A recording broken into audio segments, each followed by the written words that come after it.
Hey y'all, welcome back to another live event. And just got some miserable weather out here today.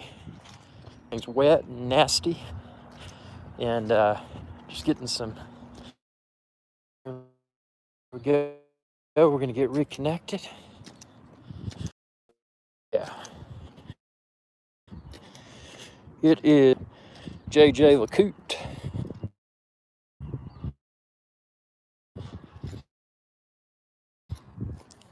Not good. So let's see, walking through the wet grass.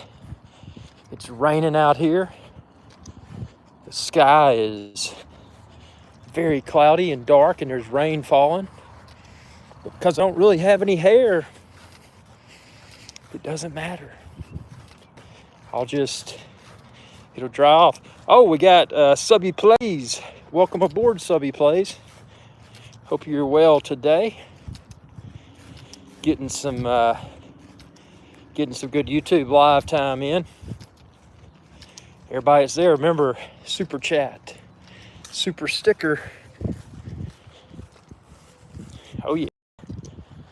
Yep, we are walking through the wet grass and there's some ants. All kinds of good stuff out here today. Now the rain's starting to fall again, but at least I'm getting cardio. It's not the best weather, but it could be worse. There's no lightning. You know, and if it was lightning, that could be dangerous. That begs an interesting question. What is worse? Subby, love your viewership, man. That's huge, man. Thanks for your support. Yeah, this channel could not exist without y'all's support. You know, being an independent YouTuber is tough. It is tough, but it's fun. So, yeah, we got a lot of people tuning in here.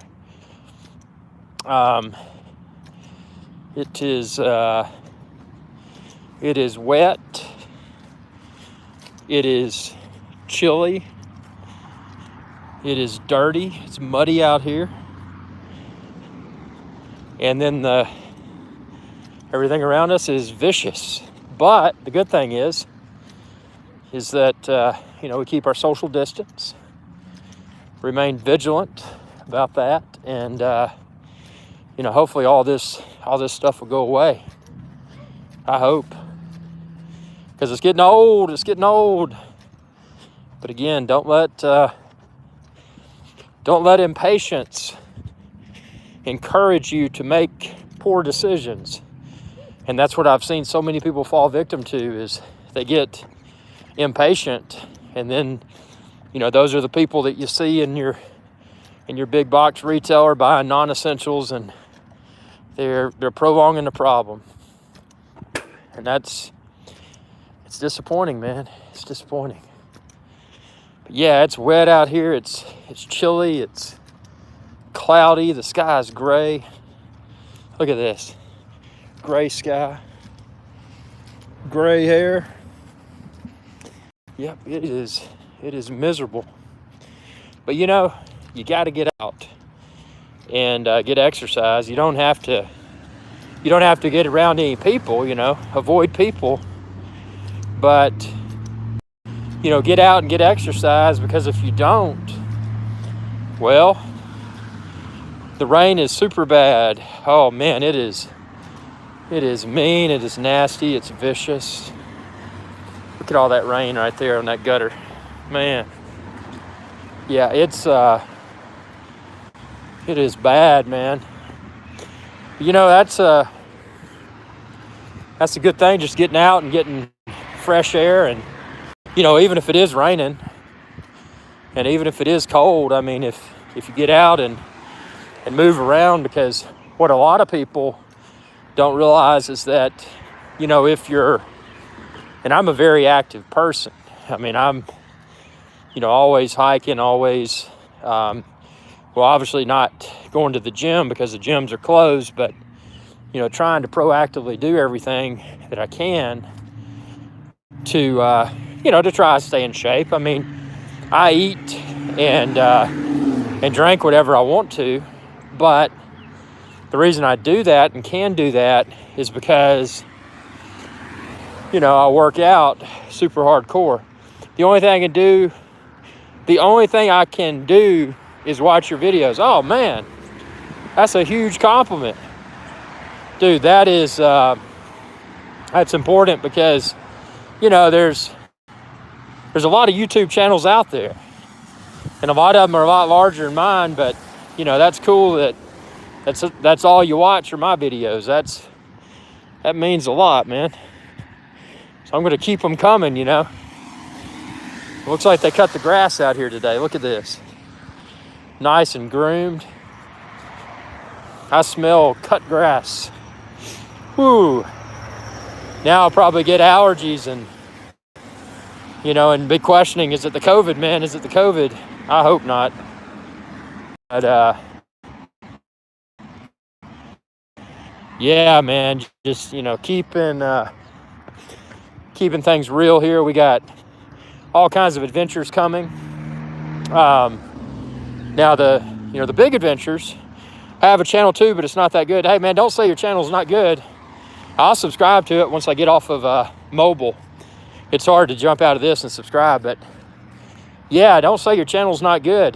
You know, the better way to spin that is if you don't think your channel's good, it's not ever going to be good. Just say my channel is growing. You know, that's a positive way to put it, because that way you're saying, you know, that you're growing, that, you know, that you're something great.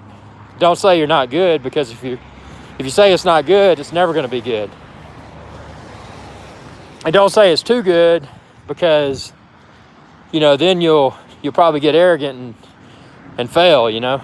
You know, that's just business advice for you right there, man. Business 101.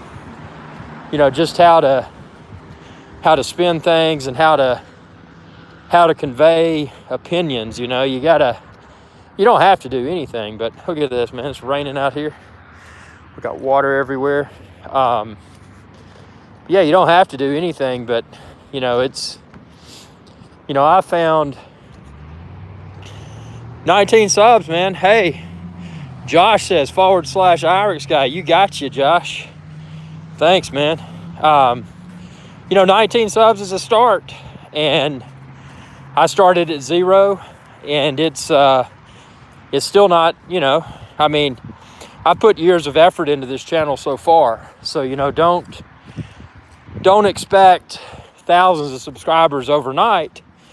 But with that said, don't say that you cannot get thousands of subscribers overnight. All it takes is that one good video that puts you on the map, and, you know, it makes your visitors want more. I'm sub because all my 5 channels use the most underrated YouTube channel. Very cool, Josh. Sorry I read that so quickly on this, you know, on the mobile app. It's just like they fly by. But man, Josh, that's appreciated, man. You know, you gotta, yeah, man, I appreciate that. First found you with your Rolex vid. Oh, which one? Was it the one when I was in the Cayman Islands, or was it the Submariner versus the Seamaster, or which one was it? Coot today while I'm walking. Le Coot. When you've got bad weather, well, not bad weather, but the pandemic going on, you know, if you like to wear wristwatches, you've probably found that they're not getting as much wrist time because, you know, you're probably doing more of a sedentary type day to day, which isn't a good thing. That's why I'm wearing, you know, I'm keeping, I don't use a watch winder. I used to, but that's why I'm keeping this on my wrist to keep it going good. My family says if my channel keeps growing, I will get a lot of money from YouTube. Hey, man, you know, there are opportunities everywhere. And I mean, you know, one thing is, is that, nothing is guaranteed.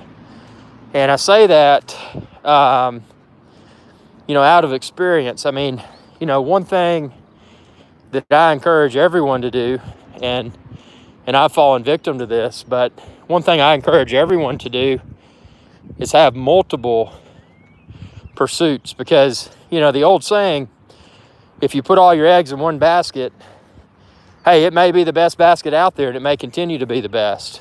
But if you put all of your eggs in one basket, then if that basket's taken away, you're doomed. I was, and obviously I never speak specifics, but I was with a Fortune 100 company. And what do you think of gold mining stocks? So yeah, I was with a Fortune 100 company for, it was like 10, 12 years. And, I felt that was one of the best things ever. But, being with that Fortune 100 company, and, I quickly realized that, nothing is guaranteed. And there's, whether your method of operation is, doing a good job and getting credit for that, whether your method of operation is, being the socialite and buddy and getting what you feel is job security due to those interpersonal connections, or maybe it's a combination of both. No matter what you do, if you're not running your own show, you're nothing and you're disposable. And, one of the best things that ever happened to me was getting, well, actually I got offshored, that Fortune 100 company I worked for, and they said, well, in a roundabout way, it was, here's your last day, and, we appreciate you or whatever, but this position's being eliminated.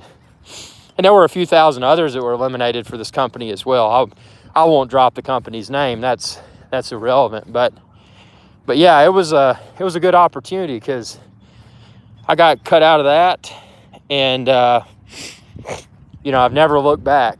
And that's that's one of the things. You don't have to, but in my opinion, the best thing is multiple concurrent pursuits. One of your videos has 120 views. Hey, that's a start, man. And think about this, and I'm going to share some social media YouTube tips for everyone. So the number you just said, 120, you may not like that number, but the reality is, and I can tell you this from experience, is that you're seeing 120 on that one today. Well, it could be one that gets picked up. Maybe it's shared on a blog.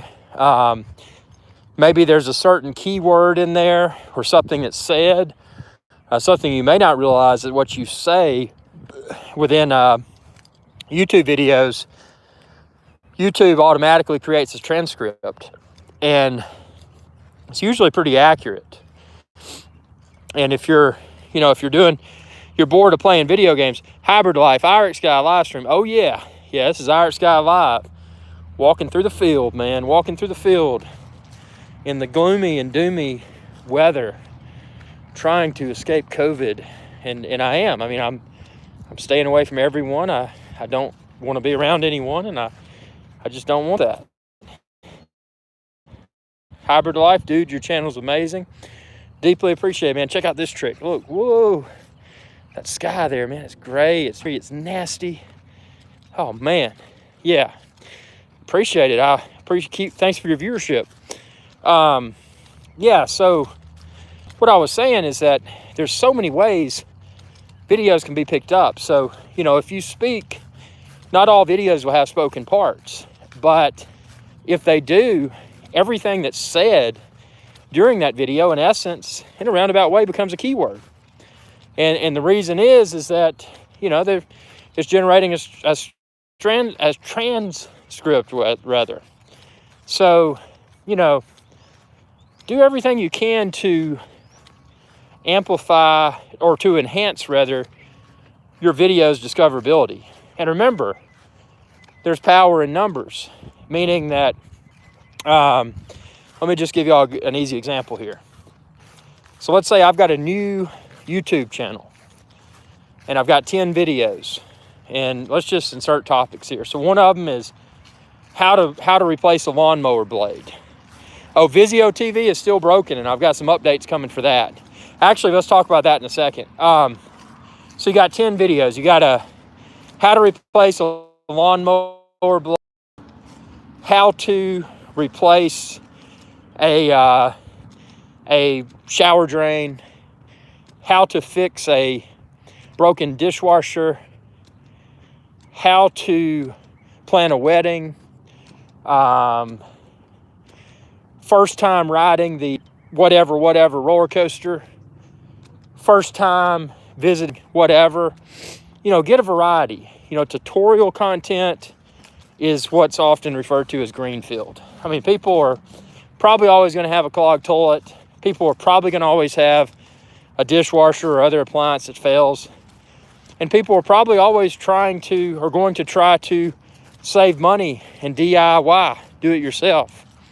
And, you know, for that reason, anytime I have something that breaks, segueing over to Vizio TV, anytime I have something that breaks, I consider it to be an opportunity.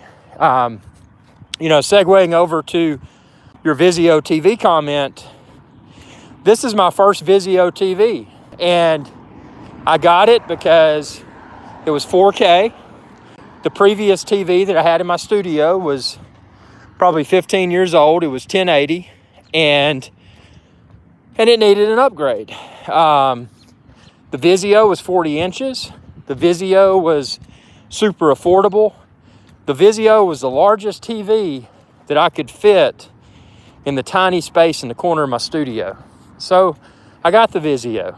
Well, the Vizio looks great color, this, that, and the other. But after the first time powering it on, and going through the menu and connecting it to Wi-Fi, it failed. And it failed because firmware updated. It failed because Vizio failed to test their firmware before they rolled it out to their customers' TVs. There is no option to say, hey, I don't want to upgrade the firmware now. It's a forced firmware upgrade.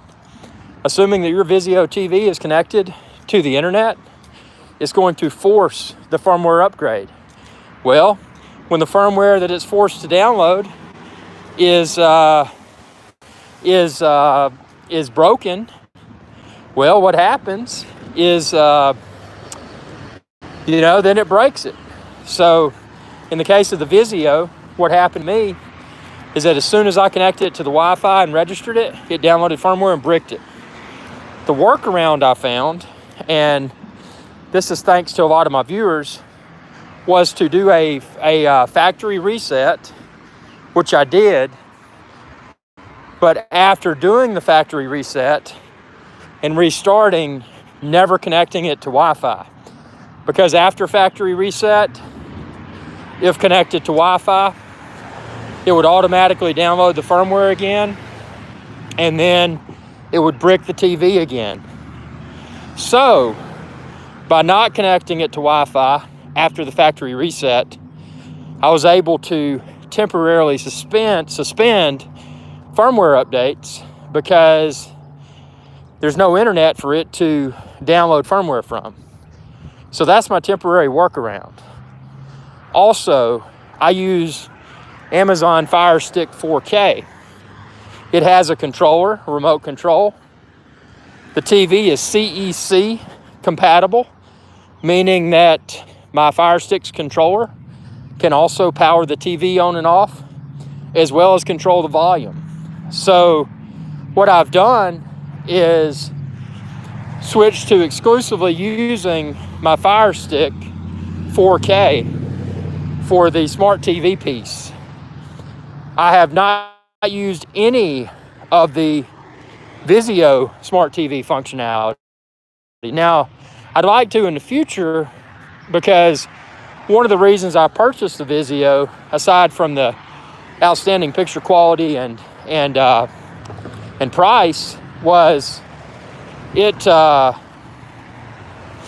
has AirPlay, which I can use to stream my MacBook's desktop. So, excuse me, I'd like it to work, but in the interim, by disabling Wi-Fi on the TV itself and only using Wi-Fi from the externally connected Fire Stick 4K, I still have my smart TV experience. I still have a remote control thanks to the Fire Stick 4K's remote, and I'm still able to connect to the internet. But if at any point I re-enable the Wi-Fi on the Vizio, it'll download the firmware, brick the TV, and then I won't be able to turn it on and off properly. So that was an acceptable workaround in my book. Yeah, I'm getting everything out of it except the ability to use any of the integrated Vizio Smart TV functionality. But then again, even though I'd like to have that, considering the price that I paid for this TV, I thought it was,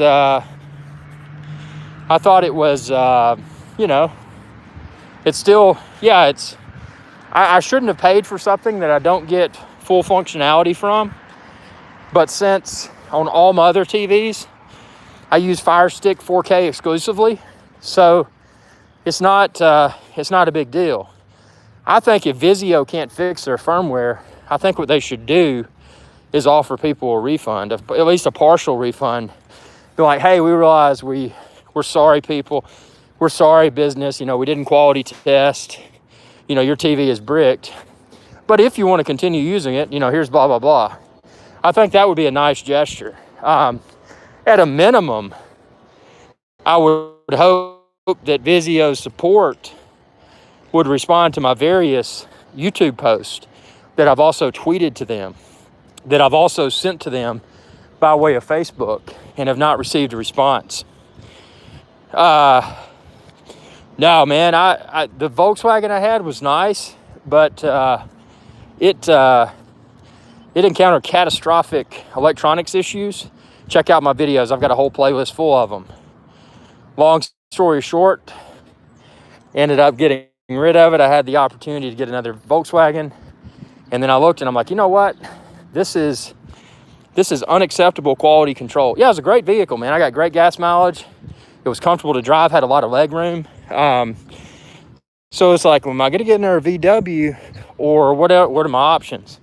So I went with an Audi, and I just got it's the base model, just a little base model Audi A3, and that car has been wicked good. I mean, it's a Volkswagen. Volkswagen owns Audi. And then, Subby, thanks for tuning in, man. But it's good. You just, the secret to Audi is, if you get an Audi, just service it through Volkswagen, because it's the same stuff. And the thing is, with Audi, you get better quality control.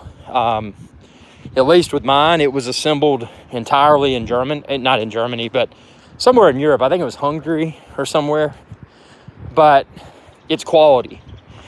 The Volkswagen I had with all the problems, it was assembled in multiple countries, and they just obviously did not have any sort of quality control. So yes, I will own another Audi, but I will never own another Volkswagen because of my experience. But yeah, back to Vizio. I think they need to step up their game. I mean, with a lot of the workforce around the world working from home, I would think they would have resources to monitor their own social media. and I would think that, if I received a post and it was like what I had posted to YouTube and Twitter and their Facebook page, I think I would at least respond to that customer and be like, hey, we're sorry, we're working on it. No, zero response, unacceptable. So, that's how they want to do business. I mean, all they're doing is hurting themselves, because that video's already got tons of views. Well, not tons, but it's trending upwards. And that's not my intent. I'm not out here to bash a product. I mean, obviously, I love the product, or I would have shipped it back immediately because of the problem, with it bricking upon firmware update. But since I'm able to limp along with it, and I got such a good price, and that's bad. I mean, as a consumer, I shouldn't think that way, but for whatever reason I am, and I think it's because I know that, when I power it on, as long as I don't re-enable that Wi-Fi, or as long as Wi-Fi doesn't somehow re-enable itself, that now I should at least have a somewhat high degree of confidence that it may turn back on and, may let me use the Fire Stick 4K. But, again, that's just an assumption. And, I don't know. I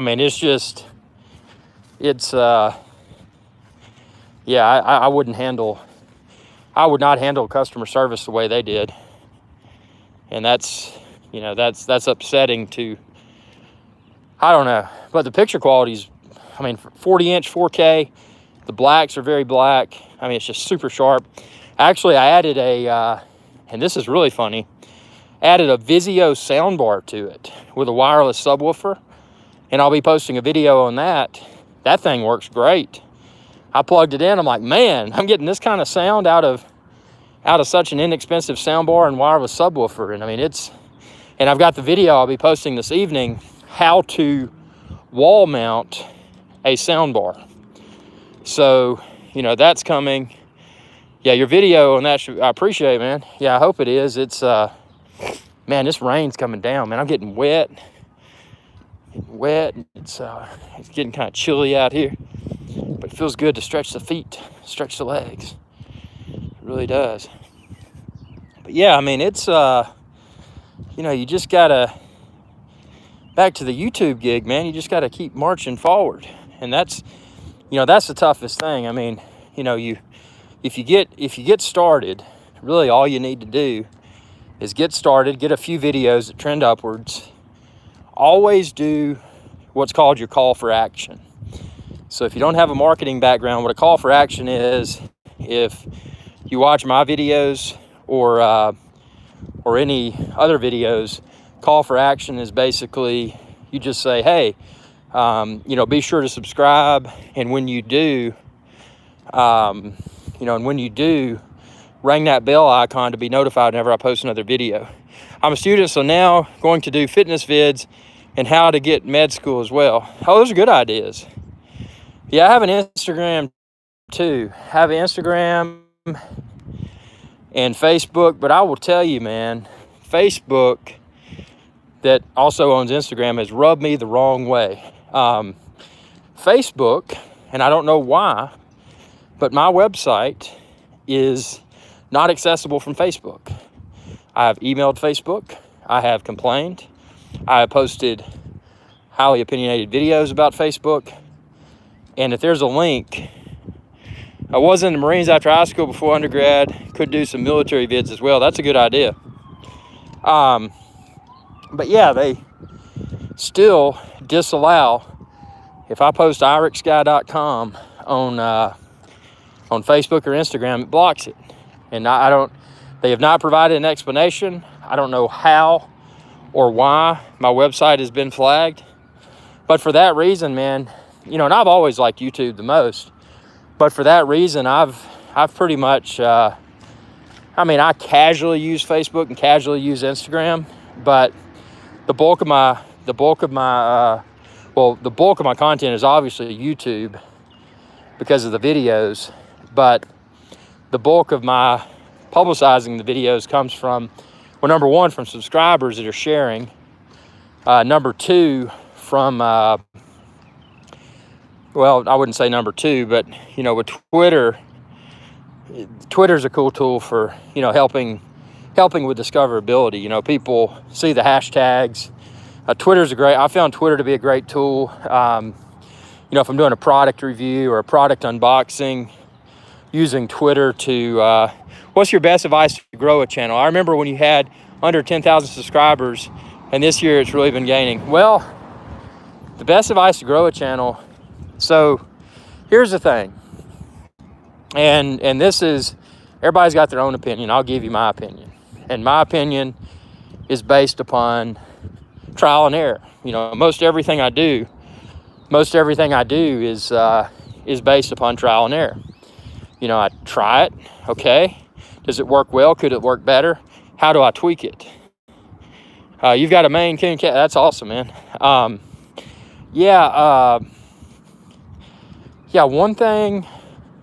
One thing I would say, and you're saying, so how did I get from 10,000 to what I'm at now? Almost 73,000 subscribers.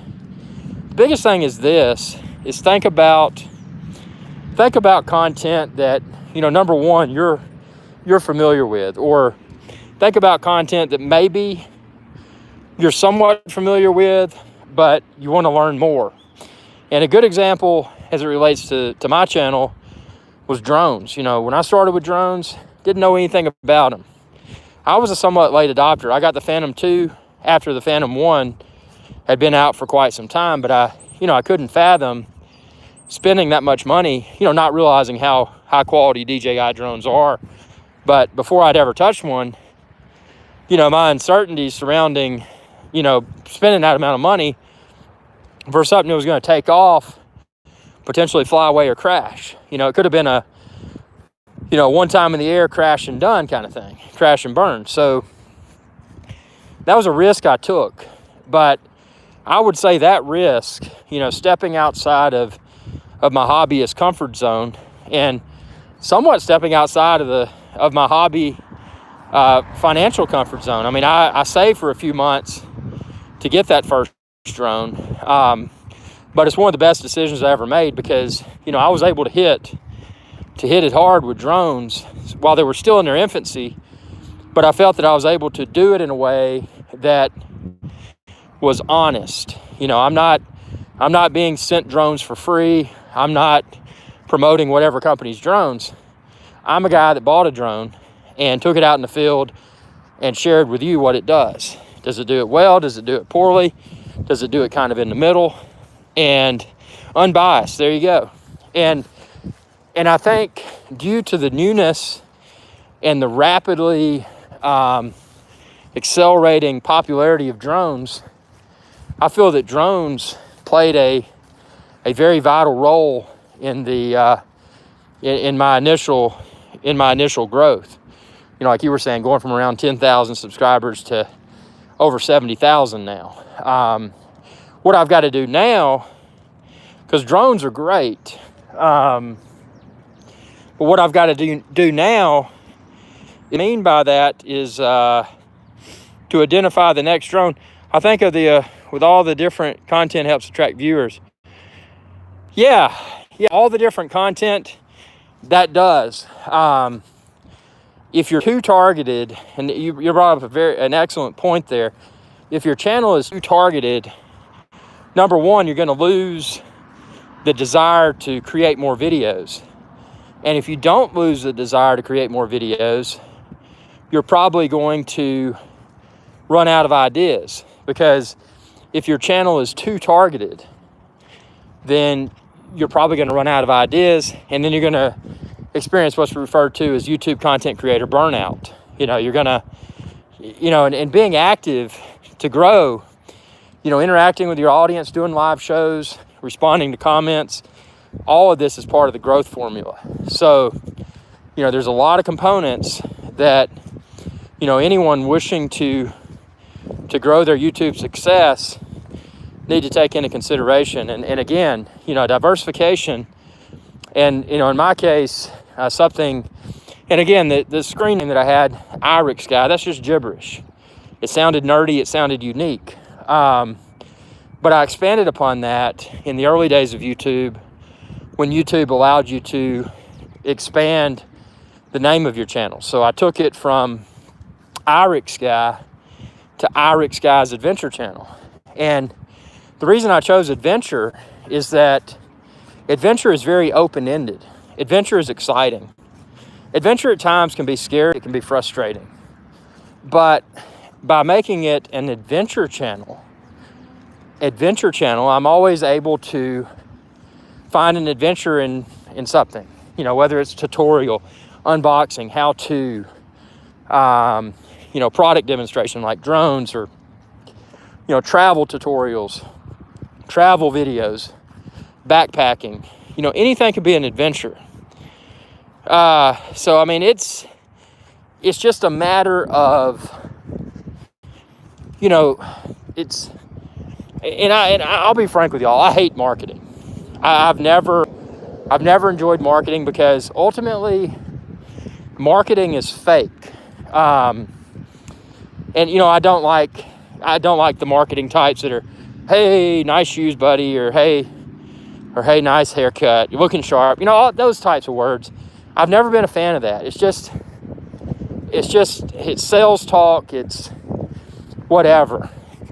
The reason I like marketing is, my take on marketing is, growth and freedom. Being able to leverage a tool, in my case, YouTube, that I'm having fun. I'm not sitting around playing video games, although there are a lot of channels that are able to monetize video game footage and make a lot of money. So I'm not bashing video games, but in my case, anything I can do to be active. I mean, right now, I probably walked about 3 miles, but I'm monetizing my walk, and it's, I'm getting exercise, and I'm interacting with y'all. I'm sharing information that may provide value for y'all, but you know what? Even if y'all aren't watching right now and you're watching a replay version of this video, everything that's spoken, everything that's typed, it becomes a transcript, a written transcript. So everything that you're seeing and hearing here amplifies the possibility that people may discover my content. And when they watch this, then they may say, well, God, he's talking about drones. I need to watch his drone videos. Then you win a new drone, a drone viewer. Someone that may have not have known that, yeah, it's like a node on a network. You're right, a spider web, man. That's what it is. And I mean, it's interesting. And I mean, I've loved to learn. I've learned to love, rather. It's raining really hard and I'm losing my mind. I've learned to love marketing from the standpoint of, tying all these things together. Like you're saying, nodes on the network. How does all this interconnect? And I've learned to love it from that perspective, but also to be able to experience the rewards of my marketing. And those rewards being travel, which travel is heavily monetized. Travel is a time when I collect a ton of content that I not only use, that I not only film as is for that particular travel destination, but content that I capture. I put a camera on a tripod. I film a backdrop, an attractive backdrop in an exotic location for 10 minutes. That becomes a green screen clip, green screen background that I can use over and over. So, all of this stuff combines. Yeah, cooking videos, greenfield. That's the word I wanted to bring up earlier, greenfield. If you've got content that should always be relevant, how to cook, how to cut your hair, how to use a barbecue grill, stuff that's probably always going to be relevant. That's called greenfield content. If you can identify topics and then develop a solid,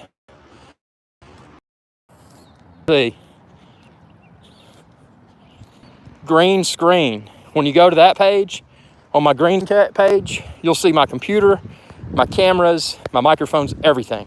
And that's another thing. When you do this, when you do YouTube, be sure to have a solid website, a vlog, video blog type site. And then that way you can track all your customers back, all your viewers rather, back to your site to find the items discussed in your video. Link that to available affiliate programs that you may qualify for. Amazon has a great affiliate program. eBay has a great affiliate program. There's tons of great companies that have great affiliate programs.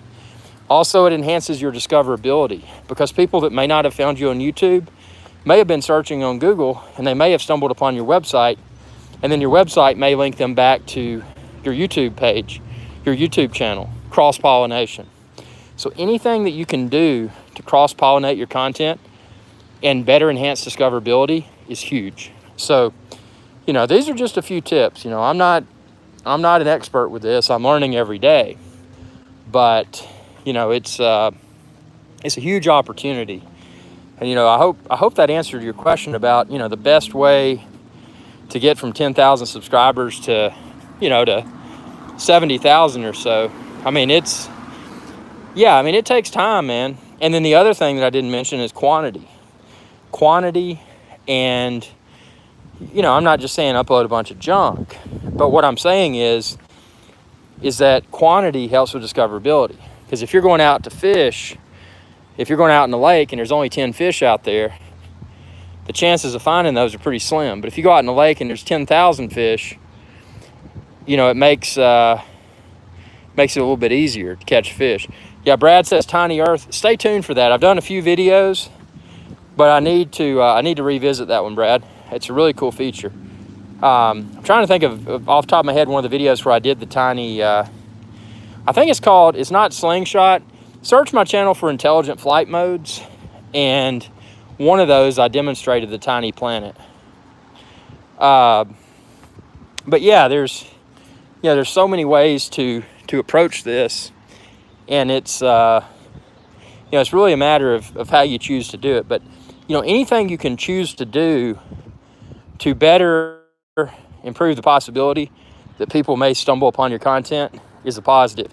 Something else I highly recommend, and this is something I've remained 100% in compliance with. I stay away from using profanity, because if you use that, then what you'll do is not only will you potentially offend some of your, that's what I've heard too, Brad,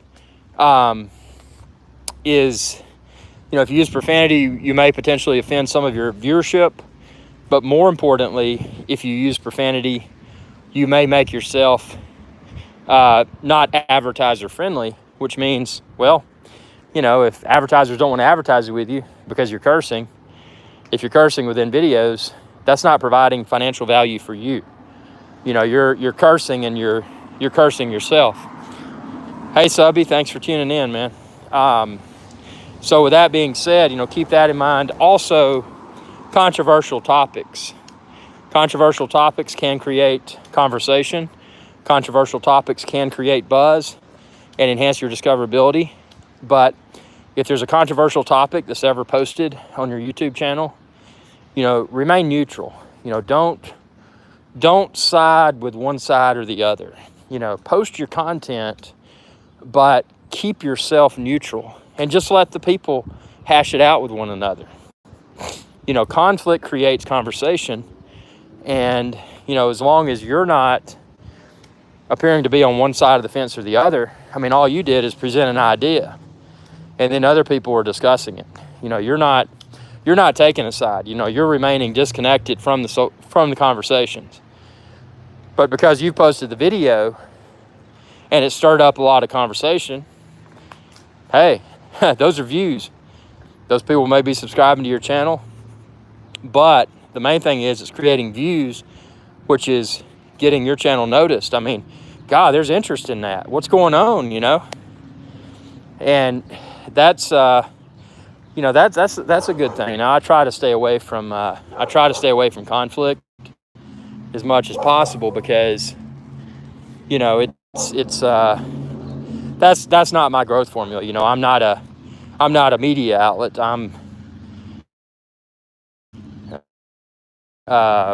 You know, one example of conflict on my channel may be something like, you know, are the DJI Mavic Pro's propellers too noisy? You know, that's a safe topic. You know, it stirs up conversation. People say, oh, well, you know, actually they are. Man, I don't have a problem with the noise. You know, just see people go back and forth.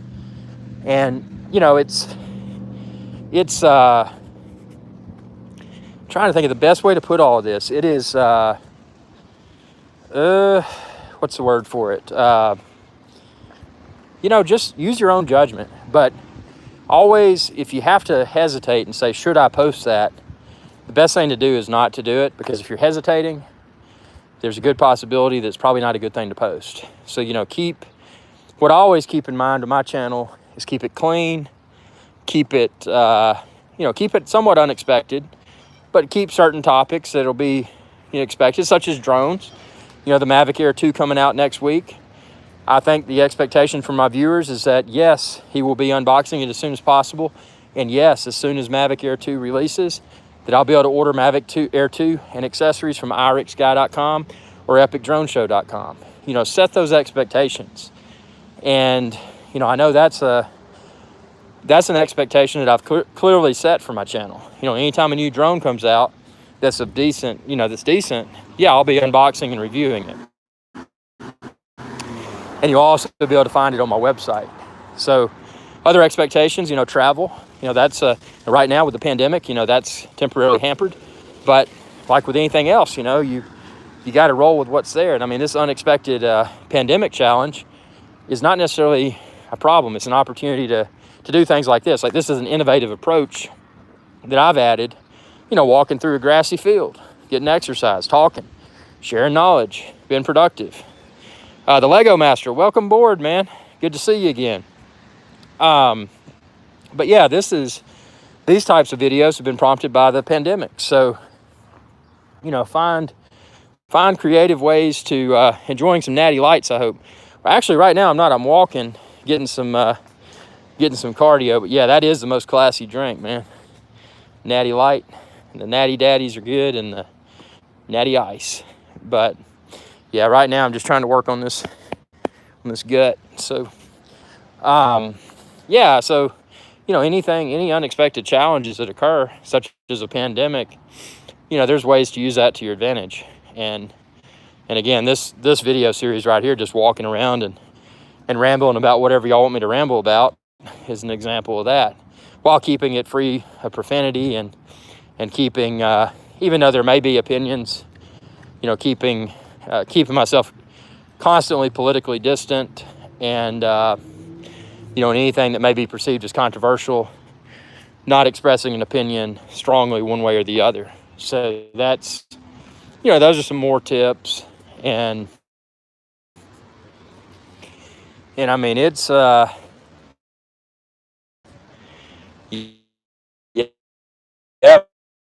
man, I mean, y'all see how this works, and I'm going to try to do this really good travel content here, but obviously until the pandemic clears and this virus is gone, I'm not about to step foot even near an airport or a cruise ship. So y'all don't have to worry about that. I'm not gambling. And it's not just my own life, but it's the life of others. I mean, people that have weakened immune systems, people that have pre-existing conditions like cancer, people that are elderly. Even if you're asymptomatic,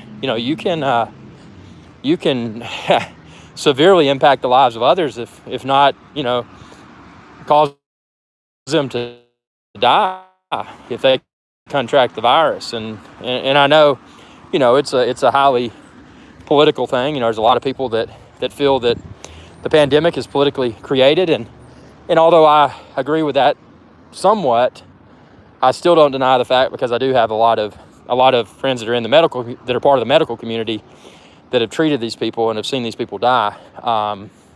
It's real, whether there's a political element or not. I agree there's a political element, but yeah, COVID-19 is definitely real. It's nothing to mess around with. So, with that being said, I'm going to go cook some hamburger patties, because I don't have buns. I just froze a bunch of meat, and I'm just going to eat some burger patties without any bread or anything. I'm just going to eat burger patties with an onion. Talk about a quarantine meal. That's another idea, quarantine food ideas, quarantine recipes. Thank y'all for tuning in. And thanks again, everyone, for the super chats and the super stickers. It's always great to receive your support, even if it's just a view, a like, and a sub, and sharing with others. Your support is paramount for an independent YouTube channel like mine. And if you ever want to take it a step further, just go to patreon.com/IRIX-guy and you can support me there. Likewise, if you're looking for drones, electronics, anything, go to IRIXGuy.com and you can shop my links there. Y'all stay safe, keep it real, and best of luck with your own YouTube adventures. Y'all have a good day.